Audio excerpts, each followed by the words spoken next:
मैं हूं sir then from Jinnah grammar secondary school. आपको पता है हमने चैप्टर नंबर 13 के न्यूमेरिकल स्टार्ट किए हुए थे। आज हमने न्यूमेरिकल 13.2 जो है उसको सॉल्व करना है। उसमें उसने स्टेटमेंट में बताया है कि आपके पास एक क्लॉक है और 1 मिनट के अंदर क्लॉक जो है वो 48 टाइम्स कर रही है। टाइम्स मीन जब टिक टिक की आवाज आ रही होती है, ठीक है, यानी कि 1 मिनट के अंदर वो जो टिक टिक की आवाज है वो 48 टाइम्स आ रही है। कहता आप ये बताएं कि उसकी फ्रीक्वेंसी क्या होगी और सेकंड टाइम पीरियड क्या होगा। तो आपको पता है कि जब हमने फ्रीक्वेंसी फाइंड करनी होती है तो फ्रीक्वेंसी होती है नंबर ऑफ टाइम, यानी number of oscillation divided by total time. तो टोटल 48 टाइम जो है वो आवाज आ रही है और टोटल टाइम कितना है वो 60 सेकंड है। जब आप इन दोनों को डिवाइड कर देंगे तो आपके पास फ्रीक्वेंसी की वैल्यू आ जाएगी 0.8 हर्ट्ज। सेकंड वो कह रहा है आपको इसका टाइम पीरियड भी जो है वो फाइंड आउट करना है। तो टाइम पीरियड आपको पता है रेसिप्रोकल होता है फ्रीक्वेंसी का। तो हम क्या करेंगे, जस्ट ये फार्मूला इस्तेमाल करेंगे और f की जगह अभी जो हमने फ्रीक्वेंसी की वैल्यू फाइंड की है उसको यहाँ पर राइट डाउन करके 1 के साथ डिवाइड कर देंगे। तो आपके पास टाइम पीरियड की वैल्यू आ जाएगी 1.25 सेकंड।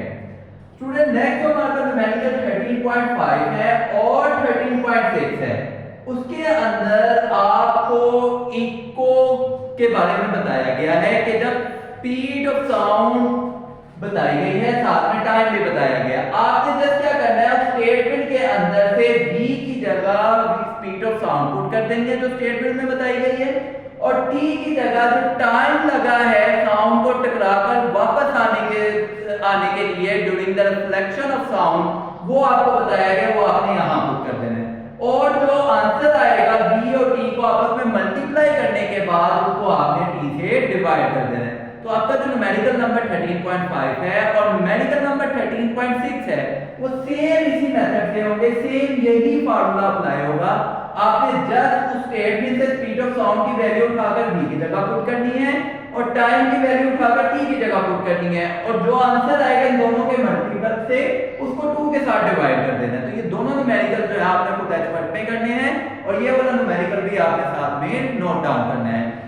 नेक्स्ट स्टूडेंट हमारे पास है चैप्टर नंबर 14 लाइट। इस चैप्टर के अंदर हम लाइट के बिहेवियर के बारे में पढ़ते हैं कि लाइट जो है वो किस तरह से बिहेव करती है जब वो मुख्तलिफ मीडियम के साथ टकराती है, और इसी तरह से रिफ्लेक्शन ऑफ लाइट किस तरह से होती है, रिफ्लेक्शन ऑफ लाइट का फिनोमेना किस तरह से होता है, जिसको हम पीछे साउंड वाले चैप्टर में साउंड से मुताल्लिक पढ़ के आ चुके हैं।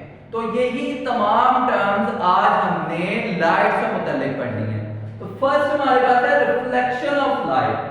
आपको पता है रिफ्लेक्शन से मुराद साउंड वेव का फर्स्ट मीडियम से सेकंड मीडियम में जाना और सेकंड मीडियम से टकराकर दोबारा फर्स्ट मीडियम में वापस आ जाना रिफ्लेक्शन कहलाता है। तो इसी तरह से यहाँ पर देखें, ये हमारे पास एयर यानी फर्स्ट मीडियम है और यहाँ से लाइट रेज जा रही है और इस सेकंड मीडियम के साथ आके टकराती हैं, और इससे टकराने के बाद ये लाइट रे दोबारा एयर यानी फर्स्ट मीडियम में वापस आ जाती है। तो इसको क्या कहा जाएगा, रिफ्लेक्शन ऑफ लाइट, यानी लाइट का एयर यानी फर्स्ट मीडियम से इस सेकंड मीडियम पे टकराना और टकराकर दोबारा फर्स्ट मीडियम में वापस चला जाना रिफ्लेक्शन ऑफ लाइट कहलाता है। अब यहाँ पर आपको एक डॉटेड लाइन नजर आ रही है, इसको नॉर्मल कहा जाता है और n से शो किया जाता है। ये लाइन 90 के एंगल के ऊपर ड्रा की जाती है और यहाँ पर ये जो आपको रे नजर आ रही है इंसिडेंट रे है, यानी इंसिडेंट वो रे जो फर्स्ट मीडियम से आकर टकरा रही है, और इसी तरह से जब ये टकराकर दोबारा पहले मीडियम में वापस जाएगी तो इस रे को अब क्या कहा जाएगा, रिफ्लेक्टेड रे।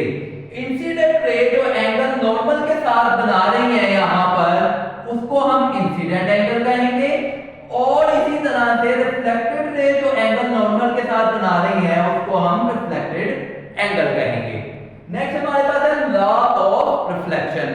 तो रिफ्लेक्शन के दो लॉ होते हैं। फर्स्ट लॉ में वो हमें बताता है कि ये जो इंसिडेंट रे है, नॉर्मल और रिफ्लेक्टेड रे, ये तीनों एक ही प्लेन के ऊपर लाई कर रहे होने चाहिए। तो स्टूडेंट यहाँ पर देखें कि ये तीनों की तीनों चीजें एक बोर्ड के ऊपर ही लाई कर रही है, बोर्ड एक प्लेन है और इसी के ऊपर लाई कर रही है। तो इसको क्या कहते हैं, फर्स्ट लॉ ऑफ रिफ्लेक्शन, यानी कि incident ray, reflected ray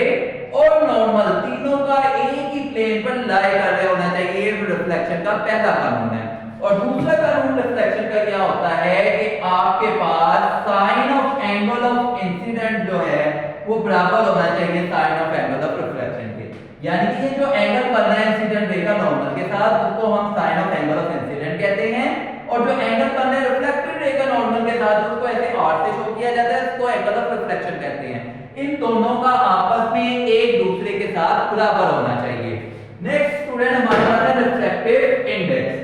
refractive index से मुराद हमारे पास रेशियो होता है speed of sound in air को जब आप डिवाइड कर देते हैं speed of sound in other medium, कोई भी मीडियम हो सकता है, जो स्पीड ऑफ साउंड की वैल्यू होती है एयर के अंदर, जब आप उसको डिवाइड कर देते हैं speed of sound in any other medium, तो इस रेशियो को रिफ्रैक्टिव इंडेक्स कहा जाता है। मिसाल के तौर पर यहाँ पर स्पीड ऑफ साउंड जो अदर मीडियम है वो कोई सॉलिड ऑब्जेक्ट है, तो हम क्या करेंगे speed of sound in air को speed of sound in solid के साथ डिवाइड कर देंगे और ये रेशियो हमारे पास क्या कहलाएगा, रिफ्रैक्टिव इंडेक्स कहलाएगा। नेक्स्ट स्टूडेंट हमारे पास है रिफ्लेक्शन ऑफ लाइट। हमने ये पढ़ा था कि जब भी कोई वेव फर्स्ट मीडियम से सेकंड मीडियम में जाए और सेकंड मीडियम में एंटर होने के बाद उसका डायरेक्शन ऑफ ट्रैवल चेंज हो जाए, इसको रिफ्रैक्शन कहा जाता है। तो बिल्कुल इसी तरह से जब लाइट रेज फर्स्ट मीडियम हमारे पास एयर है, इस फर्स्ट मीडियम से इस सेकंड मीडियम यानी वाटर के अंदर एंटर होंगी तो इनकी डायरेक्शन ऑफ ट्रैवल चेंज हो जाएगी।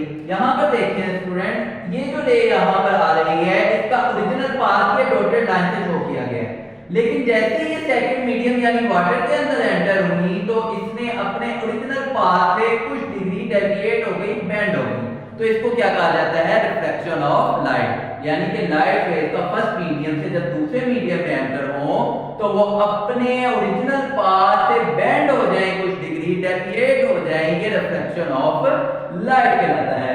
इसी तरह से रिफ्लेक्शन के भी दो लॉज हैं। पहला लॉ तो वही सेम है रिफ्लेक्शन ऑफ लाइट वाला के इंसिडेंट रे, रिफ्लेक्टेड रे और नॉर्मल तीनों एक प्लेन में लाई कर रहे होने चाहिए। और दूसरा लॉ जो हमारे पास है रिफ्लेक्शन ऑफ लाइट का कि आपके पास sine of angle of incidence और sine of angle of reflection की रेशियो हमेशा कांस्टेंट आनी चाहिए।